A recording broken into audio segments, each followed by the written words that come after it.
right, you guys. So the second question that a lot of you guys asked me to go over was a stoichiometry review. So what I have up on the board here is a gram to gram conversion. Remember that stoichiometry problems always have to start with the balanced chemical equation. So this one has 2H2 plus O2 yields 2H2O. If you happen to get a stoichiometry equation for your final exam, you're going to want to make sure that you have a periodic table handy unless you have the elements of the periodic table memorized, which I hope you don't, but maybe you do. Okay, so we're going to go through the process of converting this. So the question says, how many grams of O2 are used when 4.3.8 grams of H2 reacts completely? So we're going to start this problem as we start all stoichiometry problems with, I hope you're thinking it right now, with what you're given as a fraction over 1. So in this case, what we're given is 43.8 grams of H2, and that is going to be our fraction over 1. And so remember, the next part is that whatever is on the top of this fraction then cancels down to the bottom of the next fraction, grams of H2. Okay, remember those guys cancel out. And once we have grams, the only place we can go is to moles of H2. So if you guys recall, when we learned this, there were really two schools of thought on how you would solve this problem. One was people that used the plan, okay? Remember, the plan told us that every time we go grams of A to moles of A to moles of B to grams of B, and these things ended up being the tops of our fractions as we went across our conversion.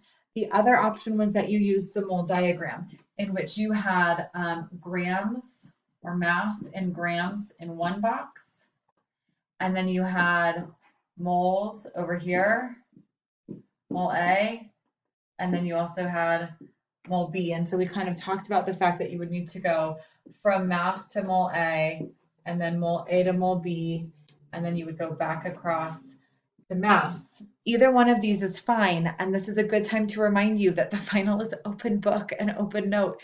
Have your mole diagram out. Have your plan available. You know you can do these if you have a sample problem with you. So don't panic when you see stoichiometry. Get excited. Stoichiometry is really easy if you have that plan out. So dig through your notes. Find that place where you did these problems before and have them available for yourself for the final exam.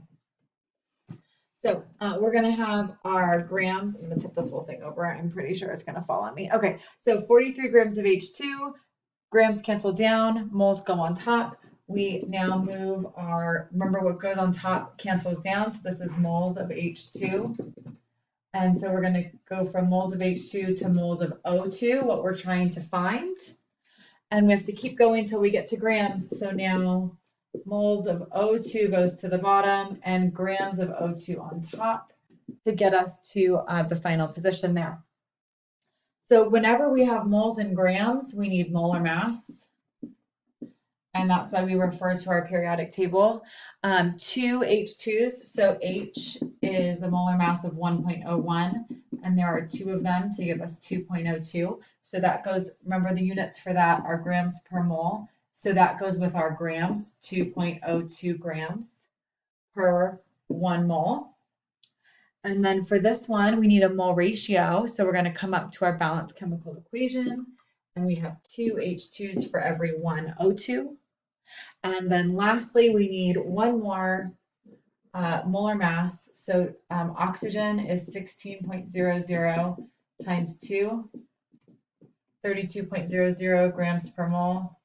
So 32.00 goes here per 1 mole. Now you might be wondering where the 16 and 1.01 came from. They should come from your periodic table, unless your life is sad and pathetic like mine, and then you've memorized them. So then you already know them. You didn't have to look them up. I didn't have to look them up. Hopefully you did. Like I said, hopefully you haven't turned to the dark side yet. Okay, so now to solve this, we're going to go 43.8, and we multiply everything on the top times 32 divided by everything that's on the bottom, 2.02, and then divided again by 2, and I get 346.9 grams of O2 are going to be used up. And that feels like a lot. It sure does. but 43.8 grams of hydrogen is a lot because hydrogen is so small that that's a lot of molecules of hydrogen. So this is 346.93 grams of O2 would be our final answer. I should box it, not put a circle around it. And so that would be the number of grams of O2 that would need to be used in order to react that much oxygen. So this is our four-step method. Remember, and we use this plan, or we also need our molar mass from our periodic table, and then you should be all set and all good at it. All right. So, all right, I'll see you guys later.